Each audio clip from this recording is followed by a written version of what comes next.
finales del año 1990 se empezaron a estudiar los hábitos como una función del cerebro. Salieron muchos estudios y publicaciones de universidades muy importantes. Tras muchos experimentos, empezaron a ver de dónde surgían los hábitos. Al estudiar cada vez más la mente humana, se dieron cuenta de que la zona del cerebro que procesa la nueva información es el neocórtex, la parte frontal de nuestro cerebro. Esta parte del cerebro contiene las capas más externas y recientes en términos evolutivos. Es donde sucede el pensamiento más complejo y consciente. Lo interesante es que una vez que el cerebro ya aprendió esa nueva información, gracias al neocórtex se pasa a otra zona de nuestra mente. La información se pasa a la parte más profunda y central del cerebro. Se le conoce como nuestro cerebro primitivo. Es la zona donde se encuentran los ganglios basales, que son los que controlan nuestras conductas automáticas o hábitos, y que incluyen funciones como respirar, caminar, comer, etc. El cerebro busca ser cada vez más efectivo, y los hábitos surgen porque el cerebro busca hacer menos esfuerzo y gastar menos energía. Los hábitos nos permiten dejar de concentrarnos en cosas básicas para concentrarnos en cosas más importantes. En otras palabras, dejamos el neocórtex libre de información para poder recibir aún más información. Imagina que cada vez que tengas que manejar, tuvieras que ser consciente de todos los pasos y acciones que das. Tu cerebro no estaría atento a lo que pasa afuera. El hábito sirve para hacer esas acciones sin pensamiento consciente para que el enfoque se vaya a los posibles riesgos de afuera. La actividad cerebral disminuye gracias a los hábitos. Sin eso, el cerebro estaría abrumado con toda la información y todos los estímulos que recibe todo el tiempo. Según Roger Bond de la Universidad de California en San Diego, el cerebro recibe 34 gigabytes de información cada día. Con esa misma cantidad, una computadora normal se sobrecargaría dentro de una semana. Lo que sucede a nivel celular es aún más impresionante. Las neuronas tienen unos conductos llamados axón. Son como sus brazos. La transmisión de información eléctrica de una neurona a otra pasa por estos conductos, los cuales son cubiertos por una sustancia llamada mielina, que envuelve el axón.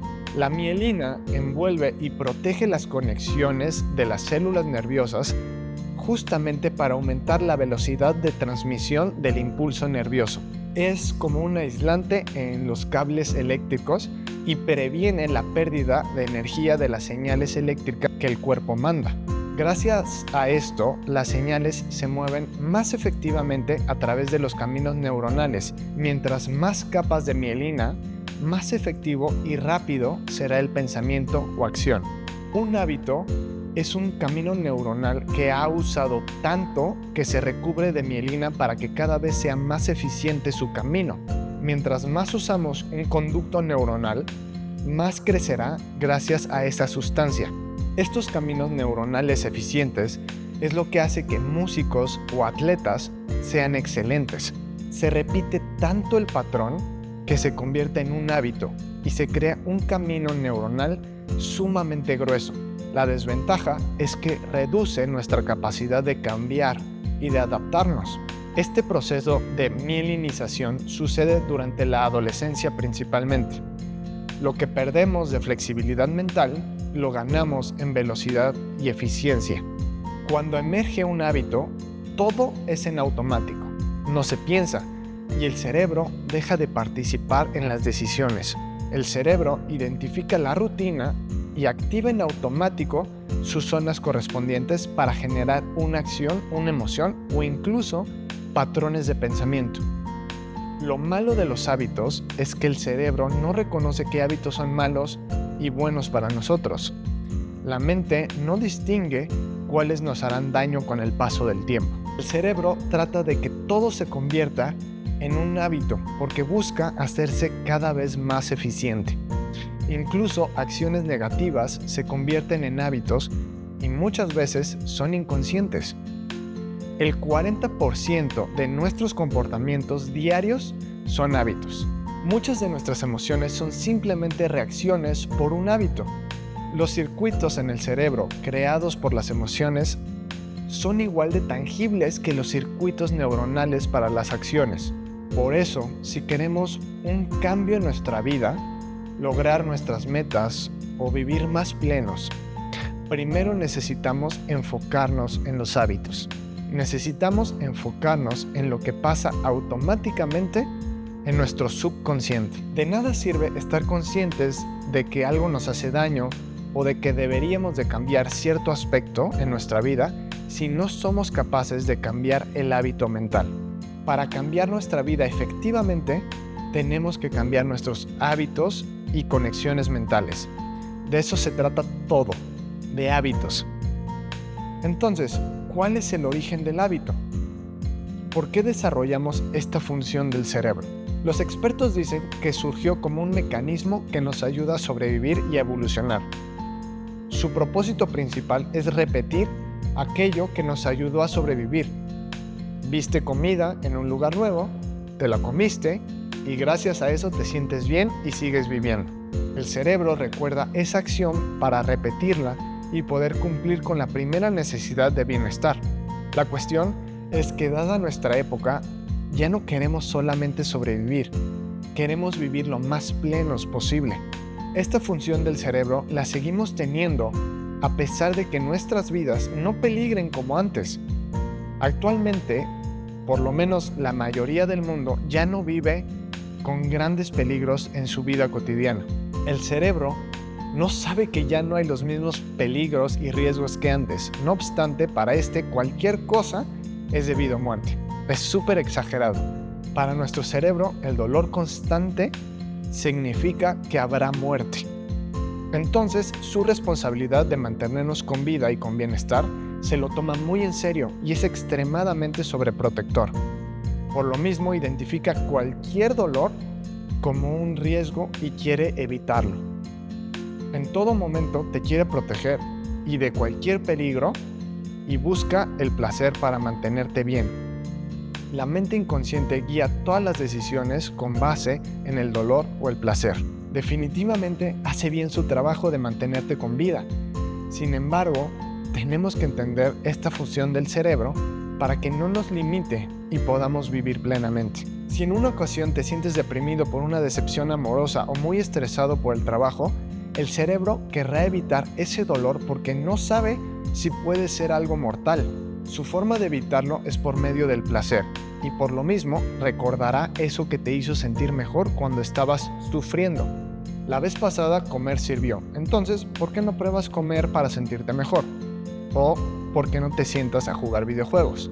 Si funcionó y te hizo sentir bien, quedará grabado en tu mente y al volverte a sentir mal, será el detonador para repetir la acción. Todos los hábitos comienzan porque la acción tuvo una respuesta y satisfacción química en nuestro cerebro.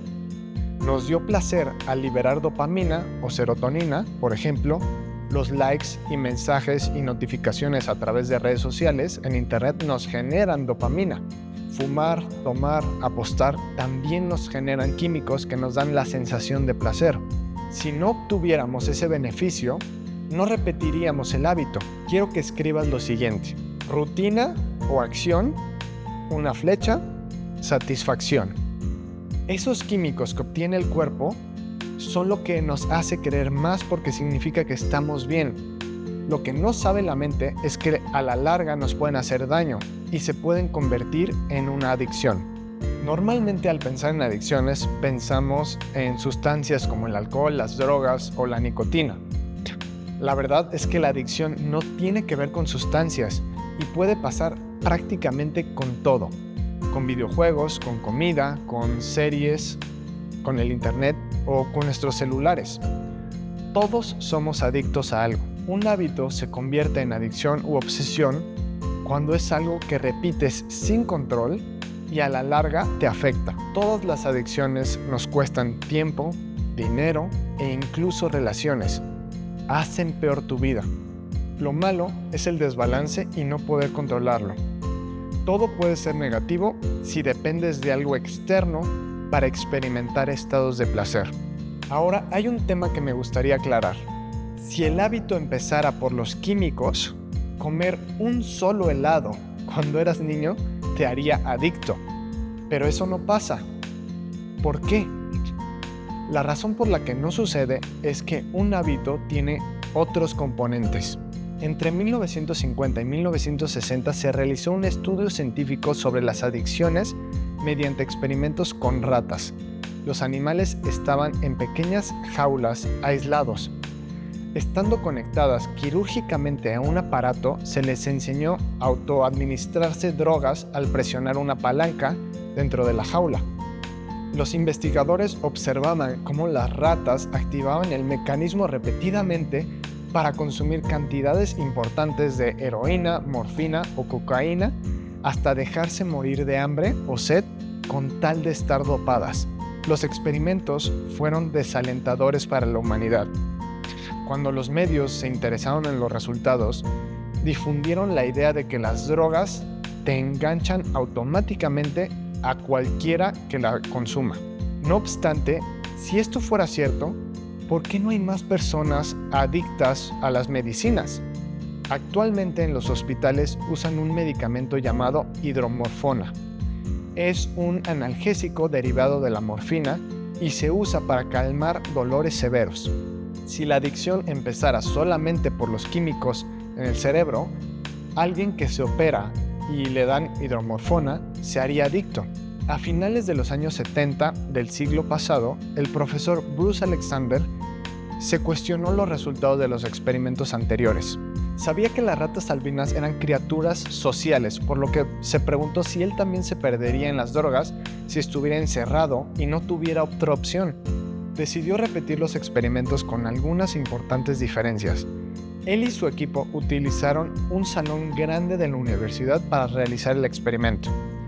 En una parte del salón pusieron varias jaulas metálicas en las que aislarían a ciertas ratas evitando que se pudieran ver entre ellas. En el otro lado del salón construyeron un gran cercado de madera que era 200 veces más grande que una jaula. Los investigadores pintaron las paredes haciendo alusión a que era un bosque, cubrieron el piso de tierra y por último pusieron cajas y túneles para que jugaran. En este parque de las ratas pusieron a varias de ellas para que interactuaran, mientras que al otro grupo de las ratas se les encerró individualmente en las jaulas. En ambos lugares pusieron 2 opciones de líquidos y midieron su consumo. Una vez que el equipo supo que las ratas preferían los líquidos azucarados, comenzaron a inducir a que tomaran la solución que tenía morfina. De esta manera se aseguraron de que si las ratas evitaban el líquido, no era por el sabor. Las ratas enjauladas consumieron la droga más rápidamente y en mayores cantidades que las del parque. Aunque la morfina estaba a su disposición, las ratas que estaban libres parecían preferir una vida sociable, alejada de los efectos de la droga. Por otro lado, las cautivas se volvieron adictas. Alexander volvió a repetir el experimento y esta vez lo hizo con ratas que ya eran adictas. En ciertos días del experimento a las ratas se les daba la opción de tomar un líquido con droga o un líquido con una solución que contrarrestaba los efectos de la droga.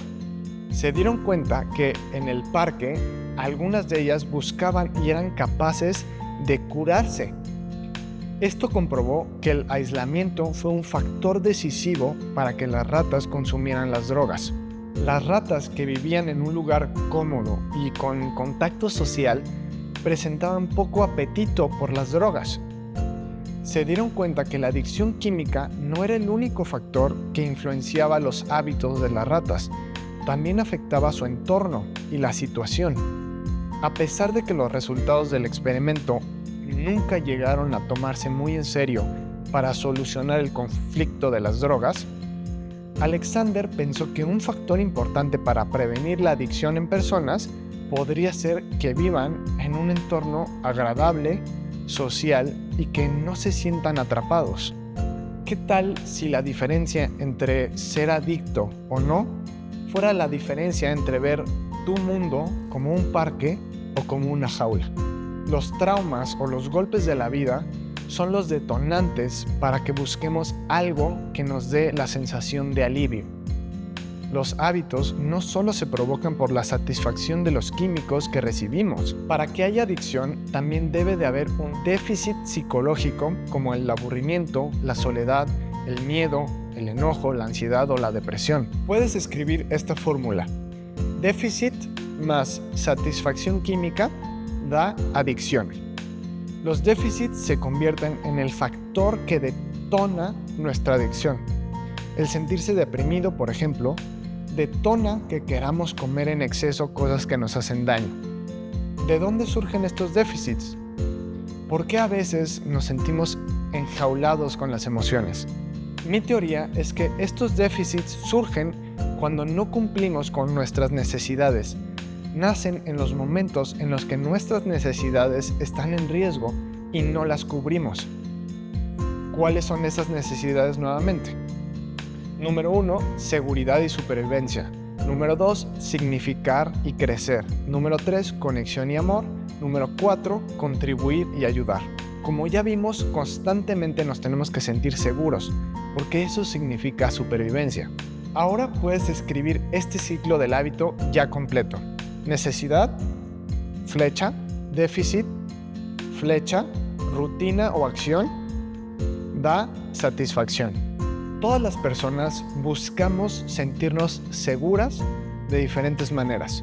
Suena raro, pero la violencia, las emociones negativas, el alcohol, el cigarro o las drogas cubren falsamente el sentido de seguridad o incluso cubren falsamente otras necesidades.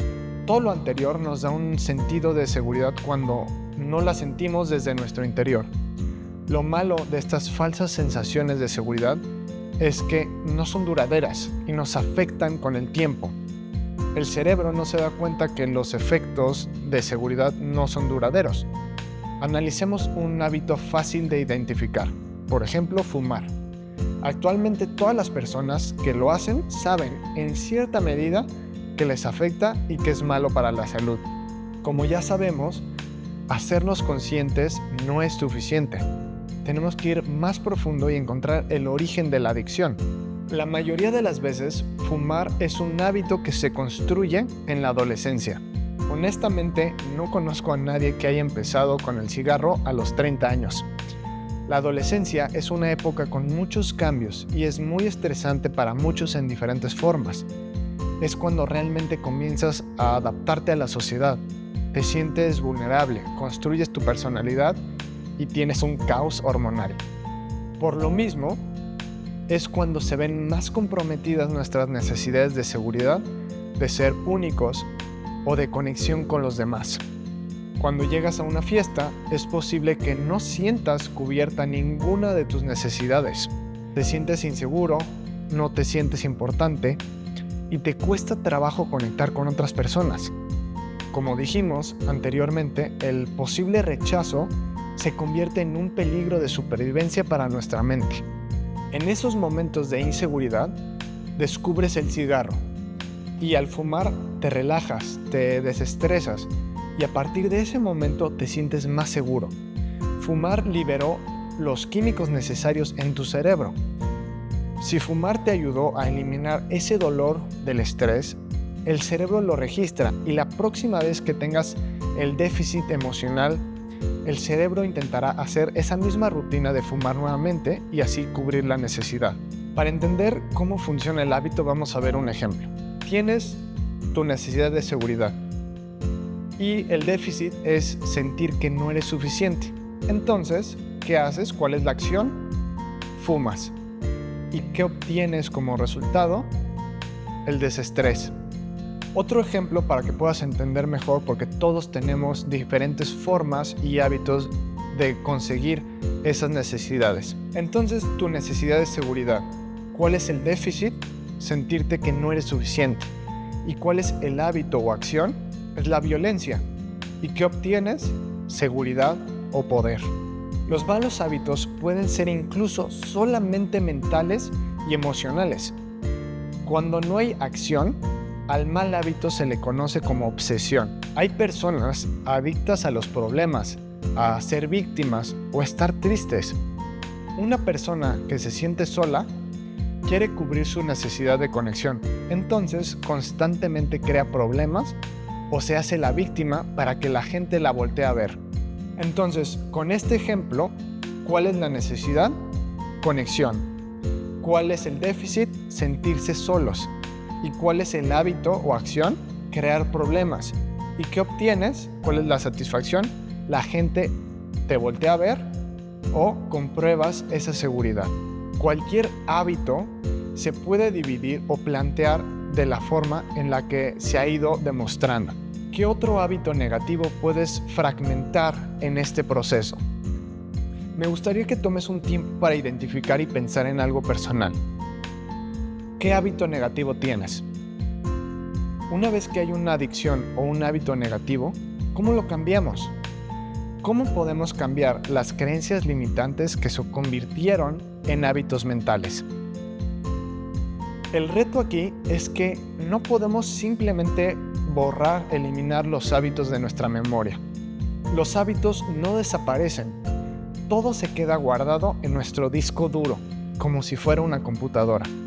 Entonces, si no podemos eliminar los malos hábitos por completo, ¿qué hacemos? La respuesta está en el ciclo del hábito. Podemos construir nuevos hábitos para reemplazar los antiguos. Recordemos el proceso de un hábito. Necesidad, déficit, rutina-acción, da satisfacción. No podemos cambiar la necesidad y la satisfacción. La buena noticia es que podemos reemplazar el déficit y la rutina. Incluso puedes empezar reemplazando solo la rutina.